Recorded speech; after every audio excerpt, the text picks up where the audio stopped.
Waking up late is in my genes. After college, I lived with a couple friends in East Texas.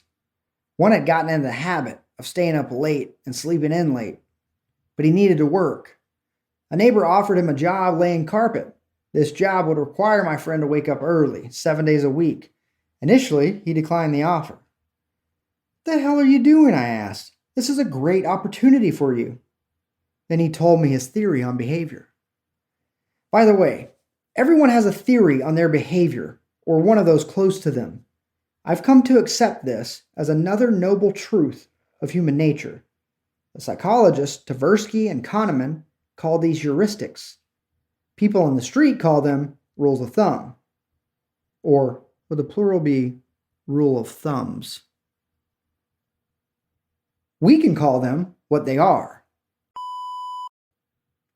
My friend continued with his heuristic.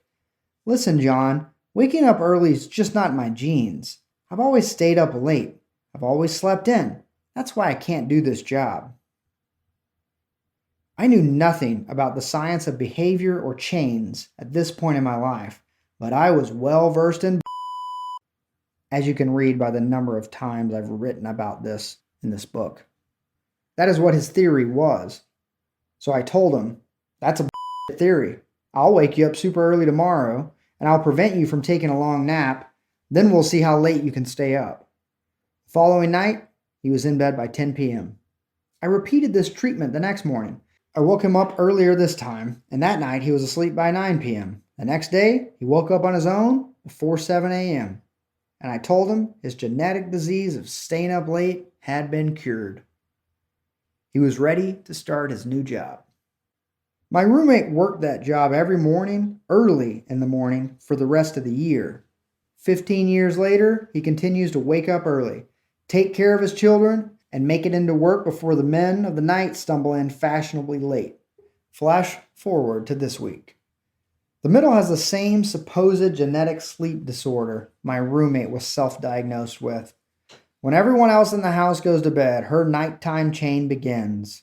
She is creative and loves cooking elaborate meals and making little, cool inventions. For example, one night this week, she made a miniature cardboard vending machine. It was totally awesome. Put the coins in the slot, push the lever, pull that one, and voila, a cardboard snack pops out. She is brilliant. The problem? Hint. It's not that she has a genetic disorder of nighttime creativity. No, the problem is that she starts her chain too late at night. As a result, she doesn't wake up for school in the mornings. When Lauren asks her about this, the middle will respond emotionally. "I'm just not motivated for stupid online school. It's so boring. I can't do it. You don't understand." In the other room, I thought to myself, man, this sounds a lot like my old roommate's problem. What I understand is that you're learning the art of bullshitting when you should be learning how to adjust your chains. The problem is her morning chain is directly affected by her nighttime chain and vice versa. By adjusting the morning chain, starting it earlier in the morning, this will in turn affect her nighttime chain, and without curing her of her creative nighttime inventiveness, she can still learn to wake up early and attend school. Not everyone is a nighttime creative genius with late night chains, but this does not mean you don't have some wrong chain affecting the right ones. Time to detach. Step back and see how your chains are interrelated. Yin and yang. It's the exact same shit with people who are late all the time. You're not a late person. You have one of the following problems with your chain. Number one, starting it too late. Number two, too many links. Thank God it's Monday. Have you ever wondered why people say, "Thank God it's Friday"? Hashtag TGIF.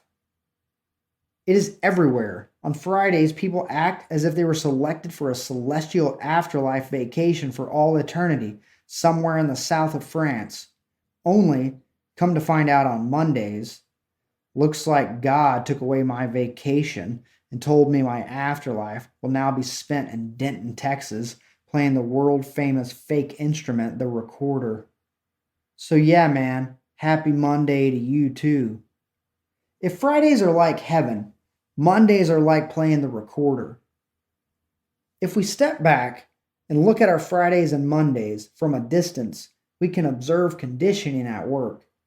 Friday has become a conditioned signal for the upcoming fun and relaxing weekend, and Monday has become a conditioned signal for a long work week. But we can recondition these cues. Without throwing Fridays out with the week-old bathwater, we can focus on pairing Monday with some coolness. When I worked at the local YMCA after college, one of the members always said the same thing every Monday. Every weekday morning, I opened the building, turned on the coffee pot, and signed in the members. Every Monday, Henry would sign in and say, "Thank God it's Monday." As a product of my learning history, I would think to myself, damn, Henry is an idiot. Has no one told him that Mondays suck and it's Fridays we should be thanking God for? About a decade or so later, I was working in the Middle East. In that part of the world, Sunday starts the work week, and the weekend is Friday and Saturday. When confronted with this strange design, I thought to myself, great, now what am I supposed to do? Hate Sundays and love Thursdays?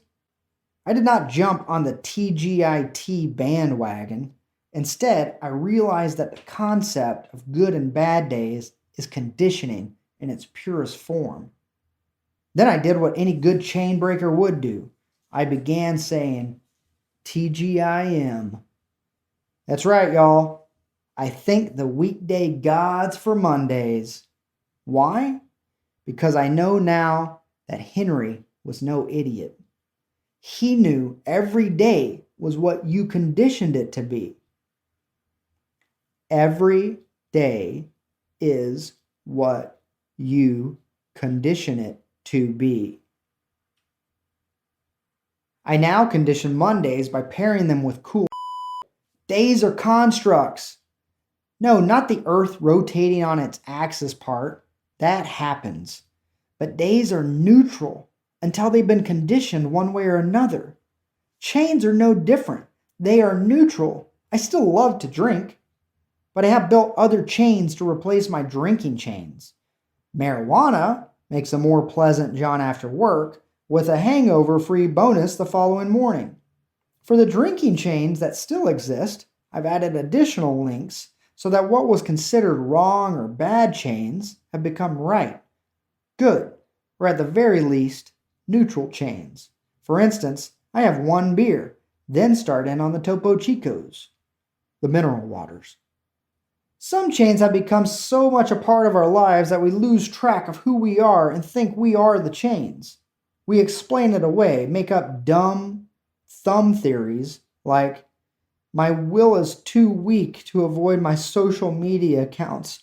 Better just throw my computer in the trash. Or, I suffer from a genetic disorder of both liking and hating the New York Yankees. Or, I got a bad case of the Mondays. This is us bullshitting ourselves, which has become a chain of its own if we look closely. Step back, observe, mind your P's and Q's and the reinforcers. You might be a man of the night, but it's not because you are an addict or because it's your destiny. Your chains are neutral. They exist because they were conditioned to exist. If you don't like the chains you find yourself linked to, then start removing links and adding others. But you must first observe yourself and see what is connecting your behavior to the situation that you continuously find yourself in. Then you can turn your nights into mornings, turn your Mondays into Fridays, and turn your monkeys into moles.